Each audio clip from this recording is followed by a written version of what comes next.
We haven't talked about the Russia-Ukraine situation in a second. There's a new one? It's been going on, dude. Going on, but does everybody remember the 2 Brits that were sentenced to death in Russia when they were fighting in Ukraine? No, what happened? Right. So there were 2 British fighters who went to fight in Ukraine to aid Ukraine. Like boxer fighters? No, like soldiers. Oh, soldiers. Okay. Yeah, for the war. They went to go like rep for Ukraine. Because boxing is gonna get you killed against a tank, man. You can't just fucking be like a. Hey, comes out the gloves. Go, let's go. They're like, are you ready? And they're like.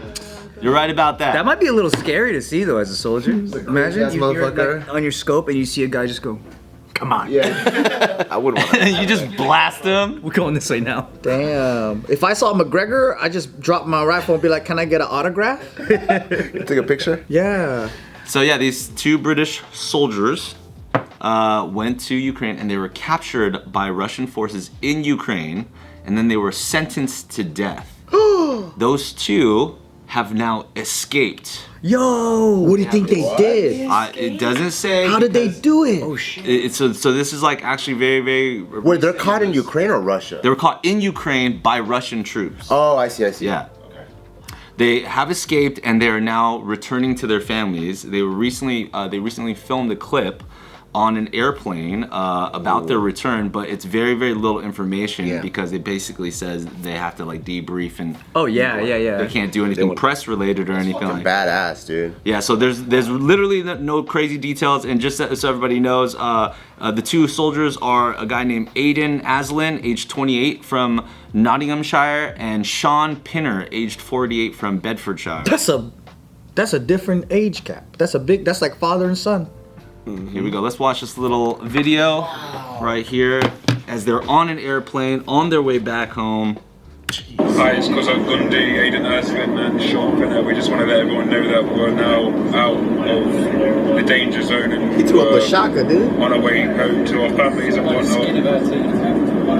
Not just us, there was also in total 10 foreigners that were in captivity. We're going to be pretty quiet in regards to media stuff until we get things sorted out and whatnot. We just want everyone to know the good news, etc. So thanks to everyone that's been supporting us and whatnot. So it's really muchly appreciated. Wow. They'll be able to say some shit that they saw in there for sure. Yeah, so just to highlight a couple things he said. He literally said things like, we're now out of the danger zone, and then his other homie was like, by the skin of our teeth. We don't know any more details than that. They also said that they weren't the only ones. There were also 10 other foreigners that were in captivity. Whoa. They all just escaped. They all escaped? Yeah, they all escaped. That was group effort. Yeah. Dang, dude. Yeah. Somebody's already like bidding on those movie rights. Oh, for sure. That's immediately. Fucking Peter Berg is, I bet. Yeah, it says 10 other foreigners that were in captivity. Might be like a Michael Bay film or some shit. I wonder how they got away. Mark Wahlberg has signed on. I need to know. Yeah, so they just said we just want to let everyone know the good news. So thanks to everyone who's been supportive of us. It's really much appreciated. Thank you to everyone. And the 2 British fighters were captured while battling Kremlin troops in the Ukrainian city of Mariupol amid Russia's invasion of the Eastern European country. They were forced to surrender their position alongside Ukrainian troops back in April. Whoa. Back in April, it's now September, when they were intercepted by Russian forces. Aslan, shit, it's been going on for a minute. Under the name Cossack Gundy or Johnny Online, and his friends have been running his social media accounts to keep people updated on the situation as it unfolded. And they were put on trial in the Russian-held eastern Ukraine and were sentenced to death in June for mercenary charges. Other overseas fighters who went on trial and have since been released include Brits John Harding, Andrew Hill, and Dylan Healy, as well as some other name that I can't fucking pronounce from Croatia and other Swedish troops and stuff like that. How that works? Mercenary charges? Like, I don't know. I mean, I do know that there's a lot of countries hire mercenaries because a lot of countries have troop shortages. But the country that you fight for or the purpose or initiative that you're fighting for still has to fall in line with the laws of whatever that country is. And there's all these like rules of engagement. So for example, like there might be a war going on between these 2 countries, and then there might be a neutral country that's like, well, we have an oil factory there and we just need to get whatever those things out. So they'll hire their own mercenaries to go protect it. and so they're technically not fighting for each side, they're just providing for security.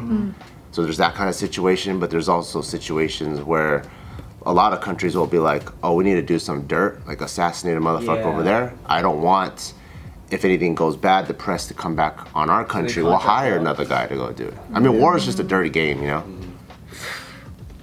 I remember Ukraine was like, hey, if you guys want to fight for Ukraine and you're from a different country, come on over.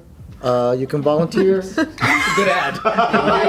Got me to click. We'll pay you in Bitcoin or whatever. Come on. And then over. a lot of people were signing up. They're like, we're going to go. Not only am I going to put the Ukrainian flag on my Twitter account, I'm going to actually go out there and fight. Some people did that, you know. Come meet me at the Kwan if you want to go and fight with me.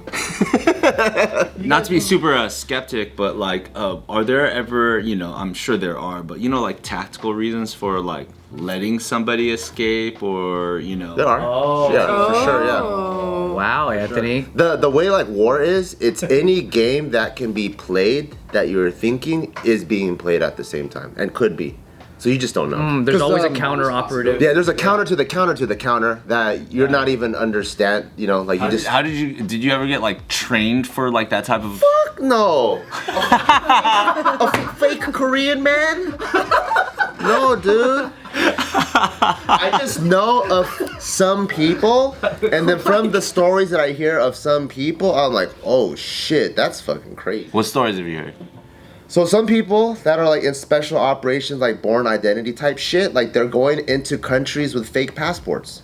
You know, there's like that's normal. That happens. There's people that are like, I think there's like 3 levels of like, I think rules of engagement, like special operations where, like for example, we're trying to kill Bin Laden. Those motherfuckers know we're coming. Our motherfuckers know we're coming, but no one knows who they are. Right. That's like level 1. So they just get sent over. But everyone knows, okay, we're gonna go over there. The neighboring countries all know. So if you see a fucking plane going through the sky, it's like, okay, America's doing its thing. Then at the far end, there is, no one knows you're going. No one on that side even knows you're receiving you. And your identity is completely different. You're gonna go there through the contacts that you've made in the last decade in that country. You're gonna assemble your own militia, assemble your own weapons, have your own operation. Rambo. Like that kind of shit. So everything looks like it's very in-house or off-the-record types. Yeah. Like, And then no one's here to save you. yeah, and you're a journalist there or some shit. And if you get caught, you're like, you can't claim fucking that you're from like America or something. I would have. I pulled out my American passport. You know, have you read that section where it makes you feel like you're very protected? But then the government's like, no, they went rogue. We don't claim them. Shit like that, right? I would have done a times out at the very end. I've been like, hold on. Actually, I'm American. Look at my passport. Times out. Look at your Interference. outfit. They wouldn't believe you, dude. They will believe me. Because like the conflicts we're not supposed to be in, we're in, you know? And then so that's when they need to use that variation of play. So that way, like, wait, what the fuck? America's not even supposed to be here. I thought there's some sort of treaty or some sort of agreement. Why is America here? So they have to send it in that way.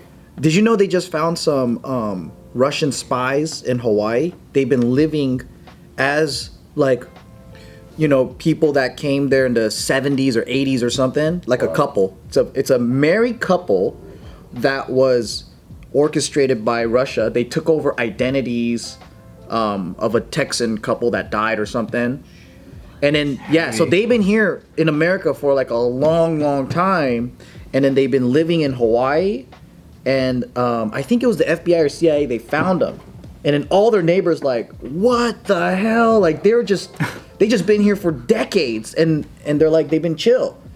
So it's like these. Did they express like what they were doing? Were they just sending back intel or Most spy shit is intel. it's just intel, right? They just what do you call it? They just caught them, so they haven't really disclosed what it was. But I just thought that was crazy. Like, your neighbor could be a spy. Like, where do you go after that? Do you go straight to like fucking torture to get the info out on like what you did? Like, you know what I mean? Like for espionage, like. Yeah. Cause like if it's not like a hard drive that it's like fucking up here, right? So you go straight to like Guantanamo Bay and they just extract that shit with any means necessary. Like, is that just the protocol for America? And they don't want to they know they want to know like who the like when they pull the thread, like what's the actual rug, you know? So they don't want to just like snip the thread and like fuck, we lost the lead. Need it all. Yeah, they want to know what the fuck, like what's the entire organization. That's why they can't just beat these old people for answers. They gotta like pull a fingernail first. yeah. Cause you got like 20 nails. And you have to translate because they probably speak perfect pidgin. We have a Korean translator on deck. Hey bro. Hey, chill, bro. Chill. Ow. Try wait, bro. Try wait. Try wait.